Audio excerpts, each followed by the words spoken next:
Hi, my name is Allison, but everyone calls me Allie. Please like and subscribe. Growing up, my parents were real-life superheroes. They didn't fly or shoot laser beams out of their eyes, but they saved lives daily. They both worked for Doctors Without Borders, and they traveled to remote villages worldwide to provide the best medical care. Sometimes they'd even fall sick themselves, but that never stopped them from helping people. And I wanted to be just like them. Once when I was 6, my nanny took me to the park and I saw a little girl crying. She told me her puppy got off its leash and ran away. I felt so bad for her that we stayed there for 4 hours looking for it until we finally found it. Thank you so much. You're my hero. I felt so proud to be like my parents, even if it was just a little. And growing up, I took every opportunity to do so. Other than the fact that my parents were gone for months, my life was kind of perfect. And I had everything I could ever want. But in the 10th grade, everything changed forever. One afternoon, I was in my room watching some MSA videos on YouTube when my parents returned from a trip to Venezuela. As I hugged them, I noticed a girl my age standing behind them. She was small and thin, and she held a cane as a walking stick. She also wore very large headphones and looked bored. My parents welcomed her in and then turned to me. Honey, this is Gabriela from Venezuela.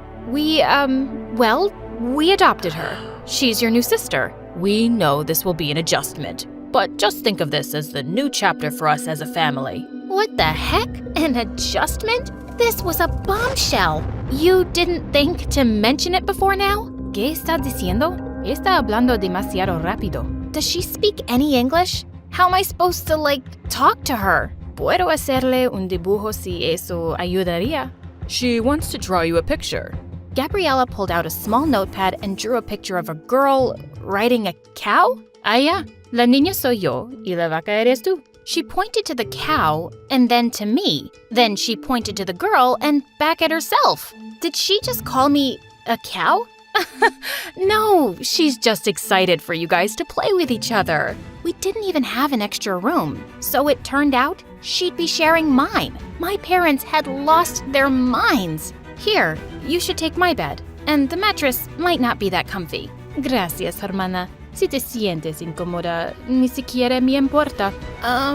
You're welcome, I guess. On Monday, my parents enrolled Gabriela in my school. I had to babysit her the entire day. I was late to every class because she couldn't walk very fast, and explaining the situation repeatedly to the teachers was exhausting. It was also hard to communicate with her.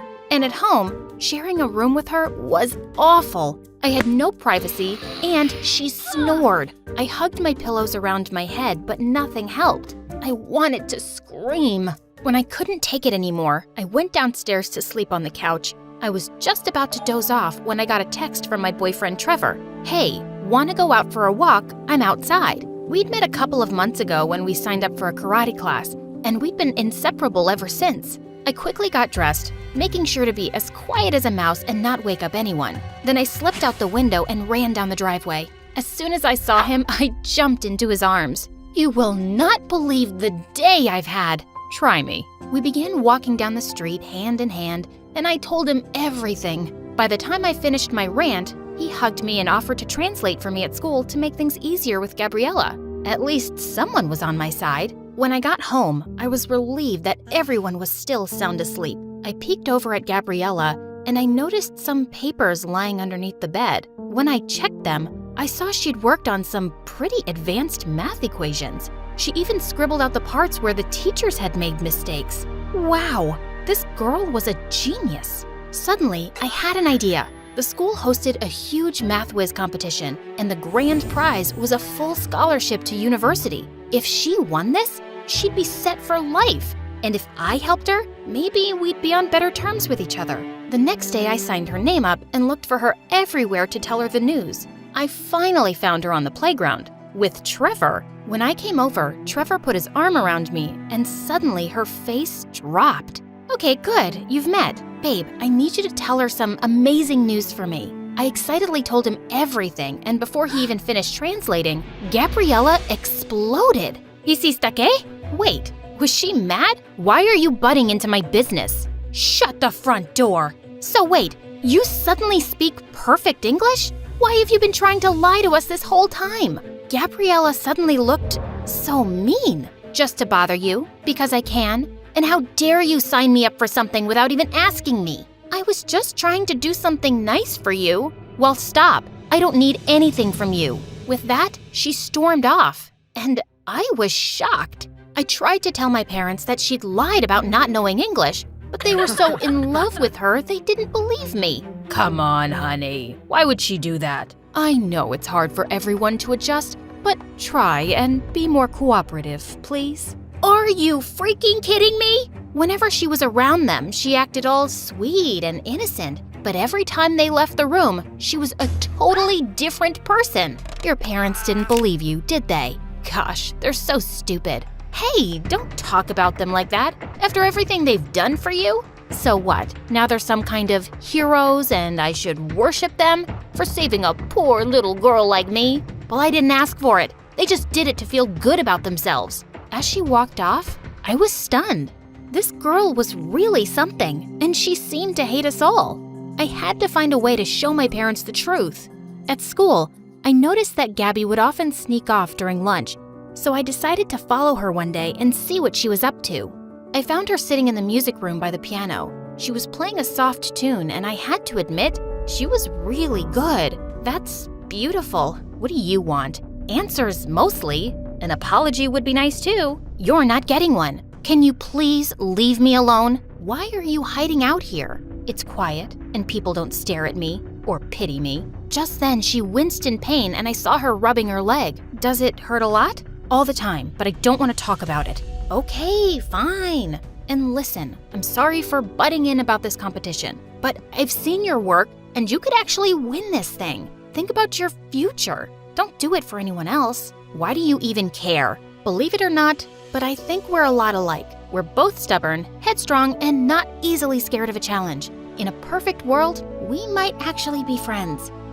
I doubt it, but I guess getting some independence won't be so bad for me. You've got nothing to lose, right? When the competition came around, Gabriella aced it. She solved all the questions and left everyone else in the dust. My parents, Trevor, and I cheered her on happily as she received her award. And later at dinner, Gabriella even confessed about lying to everyone. I'm really sorry for not being honest. I don't know what came over me. Although Mom and Dad were shocked to hear her perfect English, they accepted her apology happily. They also apologized to me, and I felt so relieved. The next week at school, she was on cloud 9. Everywhere we went, people complimented her. I even noticed her flirting with the school's heartthrob at lunch. I was glad her confidence was so much better, even though I'd noticed she'd been limping more lately. Everything seemed to be going smoothly until one day when I was heading to class, and I overheard the guy laughing with his friends. Being with Gabs is so cool. She's super nice and everything. But what's really cool is that she's doing all of my assignments for me. I'm getting A's for the first time ever. Dude, that's awesome. Maybe I should flirt with her too. That no-good dirtbag. I needed to tell Gabby before she got hurt. I found her in the library, and to my shock, she was sitting there doing his homework. You need to throw that in the trash. That guy is no good. ¿Qué? I overheard the jerk bragging to his friends about how he's got you doing all his homework. So, I want to help him. He's nice, and I like him. He's just using you, Gabby. You can't let him treat you this way. Are you telling me he's too good for someone like me? And he couldn't possibly like me for me? No, that's not what Because I'm the freak with the disability, right? Why would you even think that? I've been trying every day to bond with you, but you're so difficult. What is your problem? Everything. I hate it here. I'm just this charity case you parade around to tell people how good you all are. You don't really understand me, and I wish I'd never come here. I couldn't believe her. After all this time, I thought we'd gotten past that, but I guess not. Well, if you're so miserable, then go. Who's stopping you?